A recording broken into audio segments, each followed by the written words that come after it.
Bonjour à tous et merci d'être avec nous ce soir ici même à Bassin-Limbourg dans cette émission Zigzag, émission culturelle, mais que déjà émission où on parle de tout ce qui se passe ici à La Réunion et même dans l'océan Indien, bien peut-être prochainement un petit peu partout dans le monde entier. Aujourd'hui, j'ai le plaisir de co-présenter cette émission avec moi, avec François Auré qui est avec moi. Comment ça va, François? Allez, dis partout. Allez, dis partout. Vous nous allez Voilà. dire partout. Non, Oui, François, ça va bien, toi? C'est toujours un plaisir d'être ici, hein, ben, vous connaissez. Hein.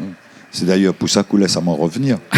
D'accord. Aujourd'hui, on va parler d'une association, mais que dis-je, une association qui est là depuis longtemps et une association qui compte beaucoup dans le paysage associatif de La Réunion. Et pour cela, on a aussi le président du Secours catholique Réunion, hein, ici avec nous. Alors bonsoir à toutes. Donc moi c'est Rémi Mussard, donc le directeur départemental du Secours catholique. Et donc Secours catholique qui est implanté à La Réunion depuis 1956. Donc là, a eu le temps de bien agir et fait un bon peu d'affaires. Donc, Secours catholique qui est composé de 400 bénévoles. Hein. Donc c'est vraiment une association de bénévoles et 5 salariés qui coordonnent l'ensemble. Et il y a 24 équipes. Donc les bénévoles répartis dans 24 équipes un peu partout sur l'île. Donc qui ont pour mission vraiment de lutter contre toute forme de pauvreté. Et aussi d'éveiller à la solidarité. D'accord. On a deux missions. On a aussi avec nous deux autres personnes qui sont là. Toi, c'est qui? Explique-moi un petit coup. Alors moi, c'est Sylvain Joubert, chargé de communication pour l'association Couleur le Cœur et photographe de l'association. Alors nous, on existe depuis 2019 et on est le premier salon de coiffure itinérant solidaire à destination des personnes dans la rue ou en extrême précarité ou porteuses de handicap. Intrinsèquement lié au Secours catholique ou bien sinon complètement on est complètement à côté, mais on œuvre assez souvent en partenariat. Enfin, on se coordonne pour donner le meilleur aux personnes qui en ont le plus besoin. D'accord. Il y a M. Papou aussi à côté avec nous. M. Papou, bonsoir. Comment ça va? Pascal Papou, c'est sur le camp Papou Saint-André, club de boxe depuis 30 ans. Et m'utilise la boxe pour faire du social. Et là, c'est une opportunité avec le Secours catholique. Donc voilà, me sera là. On aime bien le vivre ensemble, mais voilà, c'est l'occasion pour moi. Exact. François, moi, maintenant, une question à poser à Monsieur le Président. Hein? C'est pour ça qu'on demande à moi. Oui, avant, si on a le droit, parce qu'on a vu que écrit sur son t-shirt Secours catholique. Mais m'a envie de demander, mais est-ce qu'au jour d'aujourd'hui, là, le Secours catholique est très intrinsèquement lié à la religion catholique? Non, parce qu'il y a beaucoup de monde va demander à nous, là, bien sûr. Oui, tout de suite, il voit catholique, nous pense tout de suite la religion. Mais Secours catholique qui veut dire universel. Hein. Donc, nous l'est ouvert à tout le monde. Hein. C'est vraiment, le Secours catholique est un service d'église. C'est un peu comme la branche sociale de l'église. Ouais. Mais on agit avec et pour tout être humain, sans condition d'origine, de race ou de religion. Voilà. À condition d'être catholique. Pas du tout, François. Tu n'as pas écouté. Non, oui, mais il a tout compris. Oui. Est-ce que le Secours catholique, oui, merci. Oui, il y a Calix qui passe devant la caméra, bien sûr. Calix, nous fait un petit coucou, hein? Nous embrasse à où? Hein? Oui, exactement. Est-ce que le Secours catholique aujourd'hui, après plus de 70 ans quand même ici à La Réunion, hein, quelles sont les grandes œuvres que vous avez fait? Quels sont les grands combats que vous avez menés ici à La Réunion? Alors, j'emploierai pas le mot grand. Parce que c'est justement beaucoup de petites œuvres, de petits combats qui finissent par devenir grands. Justement, on va dire nous les grands combats que vous avez aboutis. Alors, on a beaucoup de témoignages, donc individuels, de personnes vraiment que le Secours catholique a été une lumière sur leur route. Des personnes à la rue. C'est-à-dire des gens qui sont... Des gens qui ont connu la galère, des grandes difficultés. Ici à La Réunion, hein, beaucoup de personnes, des familles. Des personnes à la rue, des personnes âgées. C'est principalement les publics avec qui on interagit, qu'on a soutenu matériellement, moralement. Donc on a été, si je peux dire, une lueur d'espérance pour ces personnes-là, qui, grâce à un petit coup de pouce, ont pu vraiment retrouver goût à la vie et se prendre en main elles-mêmes et s'en sortir d'elles-mêmes. Et le petit coup de pouce, c'est quoi ? D'une manière générale. Le petit coup de pouce, c'est d'abord, avant tout, une écoute attentive et vraie, une écoute authentique. Considérer la personne telle qu'elle est, sans jugement.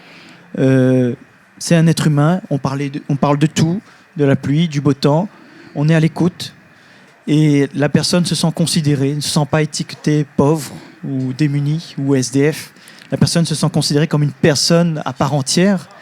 Et c'est à partir de là, vraiment, que nous pouvons cheminer avec cette personne-là et que la personne prend conscience vraiment de la valeur de sa vie et comme quoi elle a tout le potentiel en elle-même pour s'en sortir. D'accord. Alors, Secours catholique, François veut bien, c'est une aide à la personne, on l'avait vu.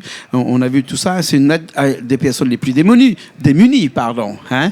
Et dans ces personnes-là, quelle lueur d'espoir peut apporter le Secours catholique actuellement?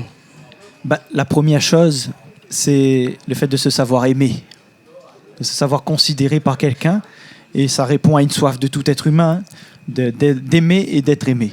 D'accord. Et donc en se sachant aimer, en se sentant aimé, ça donne beaucoup d'espoir et d'espérance. Je dirais même plus espérance que espoir à ces personnes-là qu'on rencontre chaque jour. De l'espoir, on a aussi avec les gens qui sont avec nous ici et qui donnent de soi aussi pour toutes ces personnes-là. Alors explique-nous un petit coup, dans le quotidien, ça s'explique comment votre interaction ou votre intervention avec ces personnes qui sont les plus démunies?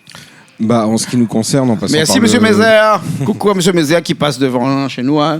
Merci beaucoup. Tu fais un petit coucou. On t'embrasse, on t'aime beaucoup. En ce qui nous concerne, donc, je reprends. En passant par la coiffure et en redonnant un peu plus de dignité aux personnes qui en manquent cruellement et en réincluant les personnes exclues.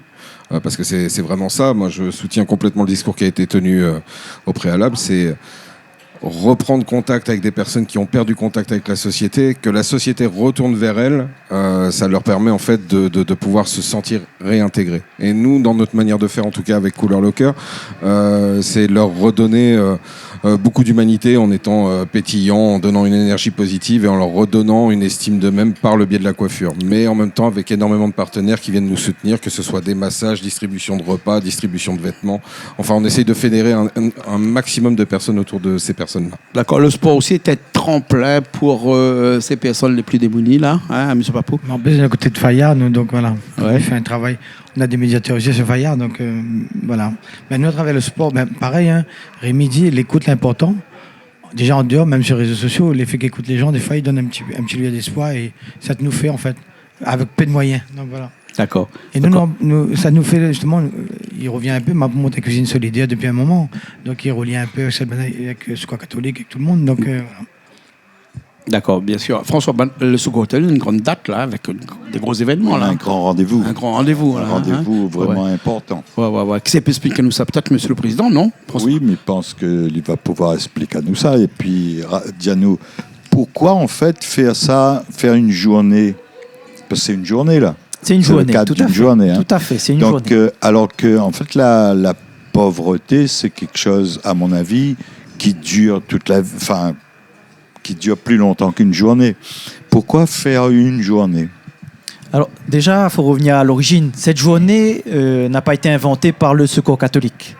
Cette journée a été proclamée par le pape François, directement. Donc ça, c'est la 8e journée mondiale des pauvres. Donc c'est particulier parce que c'est pas journée mondiale de lutte contre la pauvreté, c'est vraiment la journée mondiale des pauvres.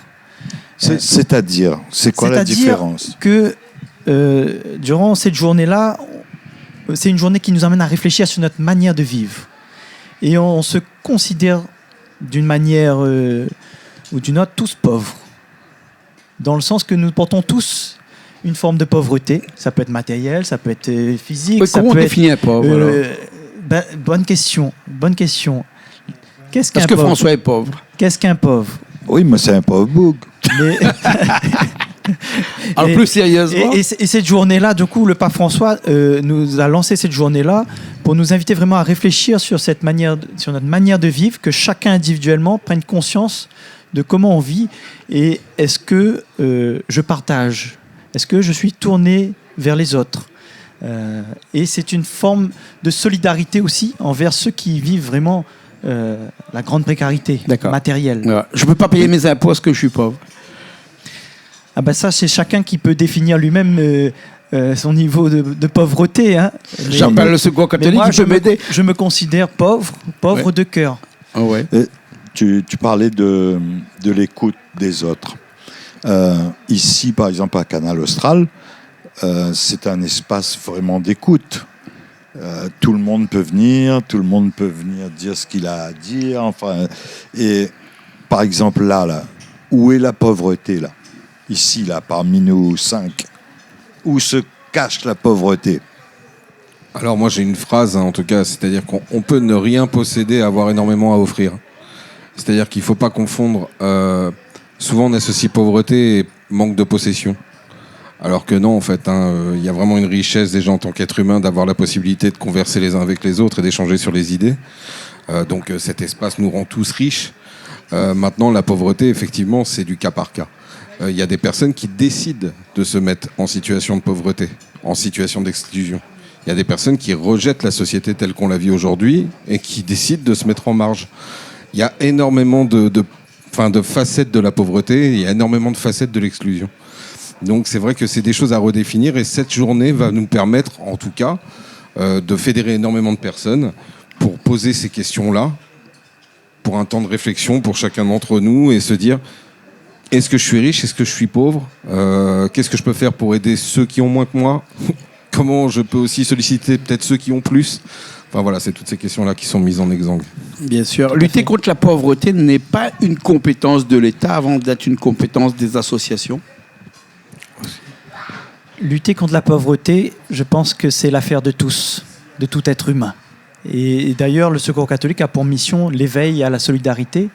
C'est justement éveiller, donc ouvrir les yeux sur la condition des plus démunis pour que tous ensemble, on puisse apporter notre pierre à l'édifice. D'accord, vous êtes une association loi 1901, donc une association à but non lucratif. Tout à fait. Vous vivez de quoi, l'association, le Secours catholique?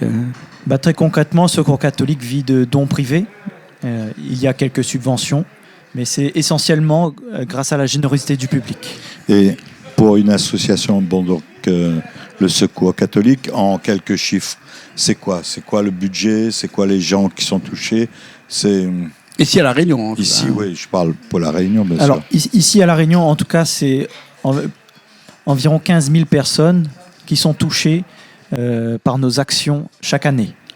15 000 personnes, à travers les petits déjeuners, à travers des repas, à travers des activités d'accompagnement, des sorties culturelles, pédagogiques, des sorties familiales.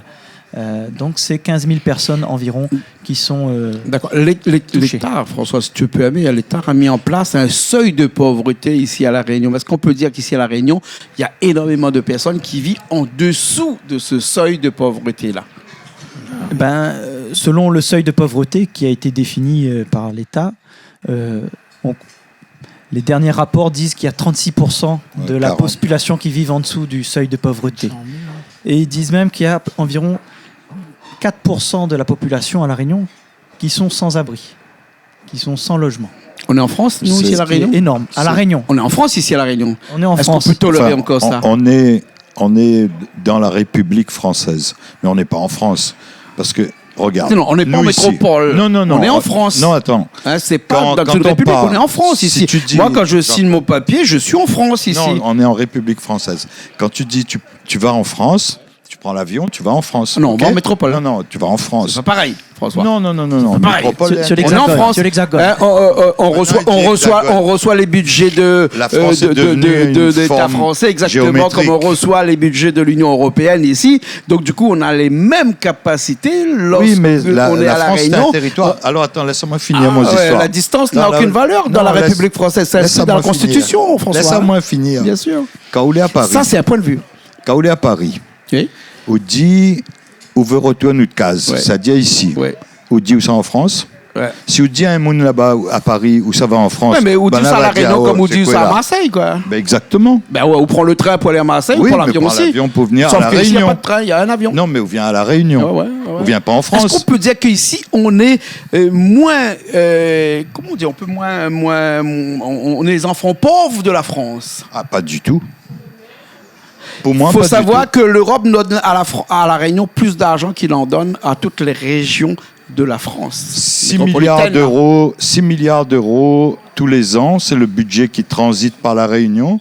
Et 6 milliards d'euros... On est peut-être hors sujet. Si, c'est dans la pauvreté, vient là justement. 6 milliards d'euros que la France ou l'Europe envoie ici, la France disons, et 6 milliards d'euros ce sont nos importations. Donc, ce qui veut dire qu'il y a en fait pas grand-chose qui reste ici. Voilà pourquoi les 40% de pauvreté ici. C'est tout. Est-ce qu'on n'a pas une pauvreté qui est liée à une activité économique ici et qui font peut-être que... Enfin, ouais, là, vous pouvez me répondre. Hein, la pauvreté est liée à une activité économique qui est pauvre ici du fait de notre insularité.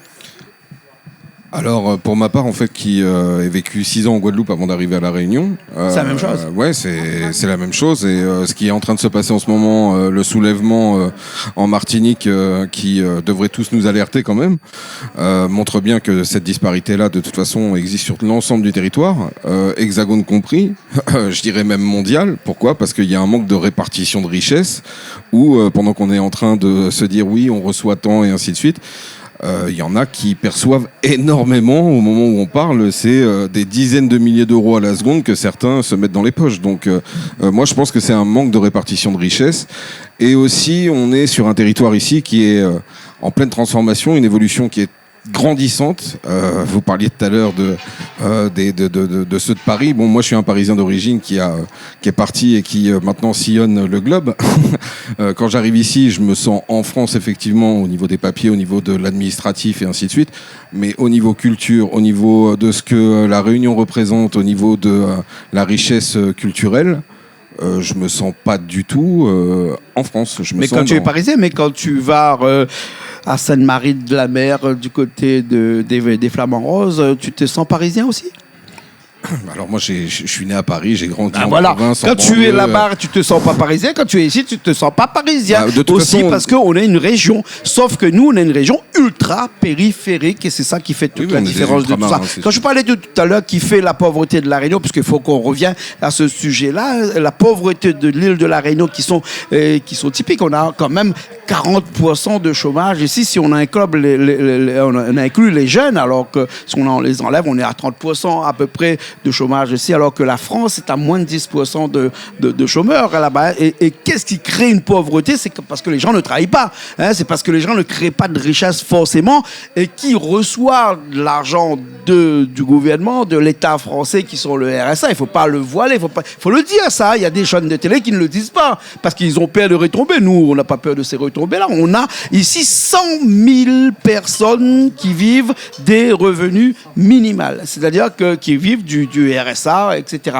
Avec ces 100 000 personnes-là sur une population active qui compte 350 000 personnes, on ne peut pas dire qu'on a une économie ici qui est fictive, qui va permettre d'avoir une économie circulaire, comme on dit ici à La Réunion. L'économie circulaire à La Réunion, s'il n'y a pas d'apport extérieur, on n'en a pas. Donc c'est ça qui crée cette pauvreté-là ici à La Réunion. Et ça se ressent. Tu me disais tout à l'heure qu'il y a 4% de personnes ici qui vivent sans maison.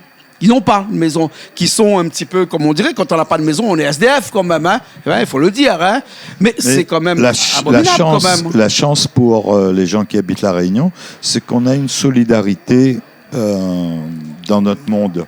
Et les gens qui n'ont pas de maison, ils arrivent toujours à trouver un endroit où dormir et où vivre. Est-ce que la vie est plus facile au soleil ?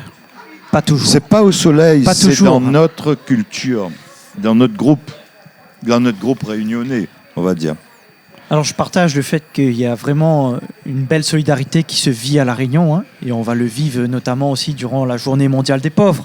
Il y a une grande solidarité. Par contre, on connaît tout un public, en tout cas de personnes qui sont réellement à la rue et qui n'ont vraiment pas d'autre solution, et qui n'ont pas de connaissances, qui n'ont plus de famille, et qui se retrouvent vraiment seuls à la rue. Et avec des documents administratifs, des démarches administratives très lourds, hein, on appelle l'effet balle de ping-pong. Hein, donc on va à droite, à gauche, dans tel bureau, et finalement la personne finit par se décourager. Donc c'est pour ça que nous on vient apporter de l'espérance, comme je disais tout à l'heure. Et c'est une espérance pas forcément financière et économique comme Jean-Claude définissait tout à l'heure. Là c'est plus retrouver un espace pour l'être humain. Tout à fait. C'est dans cet esprit-là. Tout à fait, c'est Donc, tout à fait dans cet esprit. Voilà, ouais, je pense que là-dessus, nous, on a un savoir-faire à La Réunion, dans nos familles, dans ce genre-là. Et là, je pense que M. Papou Il a tellement de choses à quelque dire. chose a sûrement Il a plein de choses à dire Le là-dedans. débat est tellement aimant. Ah ouais. Quand on parle. On s'échappe un petit peu de ce les- débat-là, non, mais bon, après, il n'y a pas de toi, problème. Hein. Parce qu'on commence vraiment, c'est les politiques, la pauvreté, les politiques, un peu, ils cautionnent parce que la vie est chère déjà.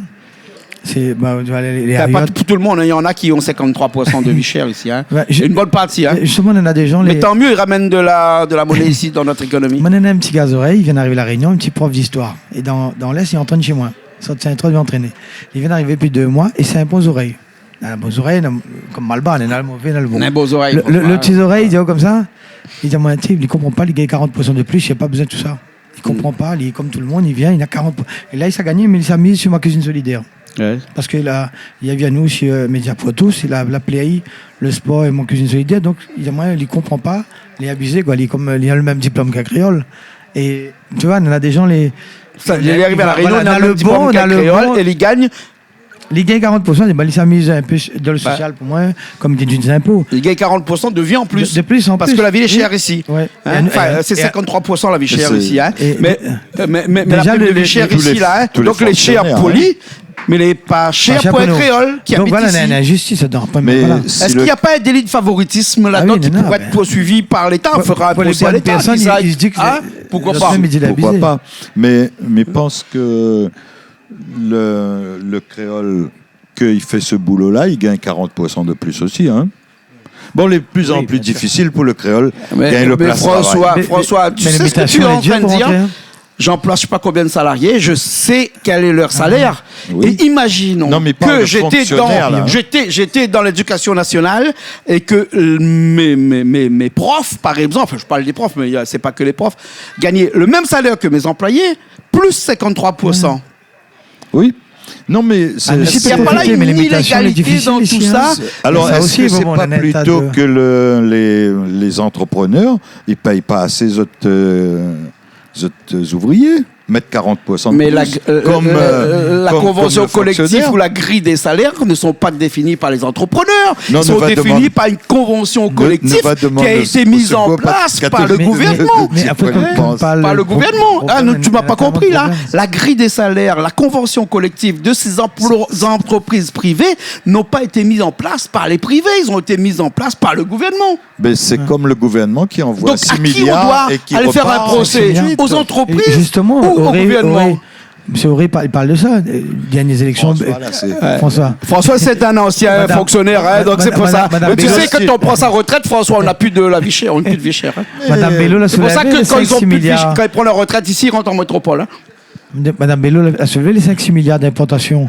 Et moi, ça m'avait travaillé un peu l'agriculture bio. Il y en a assez de terrain pour nous planter. Donc on voit bien que les élus, il y a l'abus. C'est un problème. Si nous parle, il ne finira pas. C'est à cause des élus qui cautionnent tout ça. Est-ce qu'on peut dire que la pauvreté ici à La Réunion, c'est politique? On avait 47 salariés et nous fait du social. Nous fait de la plantation, nous fait du bio, nous fait du secrétariat, nous fait de la boxe, des quad box, nous fait de tout. Et il y a pas moins. On a 47 salariés, mais il doit l'USAF comme tout le monde. Et là, pareil. Là, l'USAF. Vous connaissez pourquoi il y a pas en plus. L'USAF. On a plus de 50% de l'entreprise rayonnée, ça a fermé. Ça retrouve que 50 000 chemins bientôt. Donc, nous l'est vraiment. Donc, vous voulez dire, quand on dit pauvre, moi, je suis pauvre parce que je ne pas les autres. Moi, il fait mal à moi. Mais l'anxieux, là-dessus, Rémi, justement, parce que nous n'avons pas le moyen pour aider les autres. Et les élus n'ont les moyens, les autres ne veulent pas aider. Mais pense pas que les élus n'en ont des moyens. Nous avons les élus que nous méritons. Non, mais les élus de La Réunion ont les 2 bras coupés. Hein, ici, moi, je vais faire le petit trublion. Ouais. Est-ce qu'on peut se considérer comme un pays riche à partir du moment où on est quand même un pays qui est endetté à une somme vertigineuse? Après, il faut commencer à interroger sur... 3200 milliards quand même. Non, mais c'est fou. Donc, moi, je pense que tout ça, c'est un peu une illusion de l'esprit. C'est-à-dire qu'aujourd'hui, on vit sur quelque chose, c'est du numéraire. C'est quelque chose qui est factice. C'est quelque chose qui nous divise. Et c'est quelque chose qui nous hiérarchise. Bien sûr. Donc, à un moment donné, il faudrait peut-être un jour qu'on puisse affronter les choses de front en se disant... Aujourd'hui, on est toujours sous l'égide de certaines personnes qui nous font croire qu'elles sont riches alors qu'on n'a plus rien.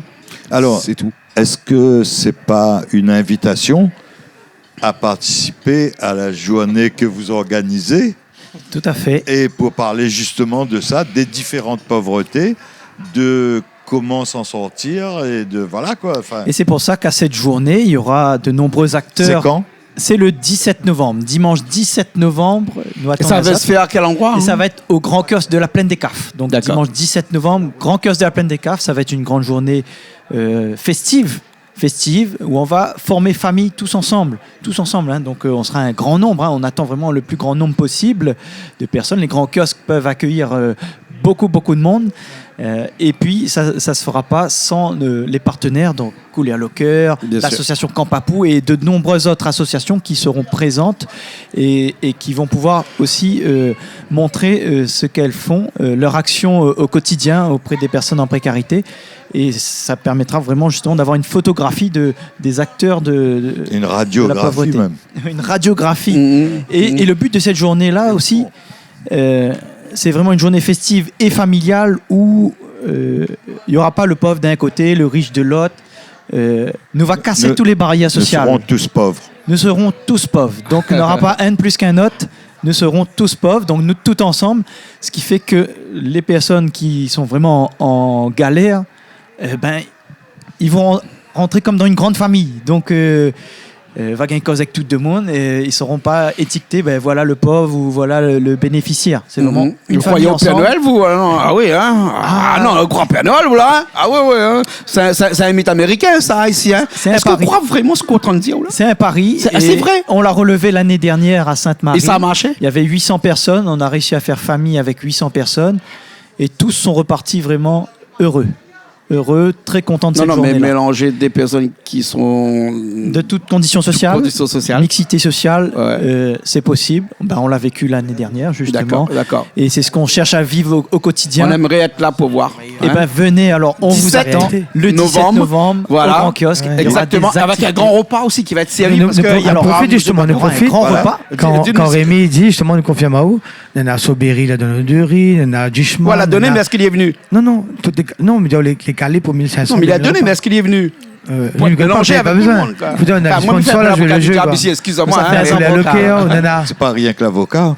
Le Monsieur diable aussi. Coindin, on a quand même, on en a 5 spots de combat, on en a des chanteurs, on a des Stem Maloya, on en a Ouais. du monde, on en a franchement, on a déjà tout est calé, quoi. D'accord. Il y aura beaucoup d'activités D'accord. En tout cas, ludiques. il y a une Donc, date, il faut venir. En Le fait, 17.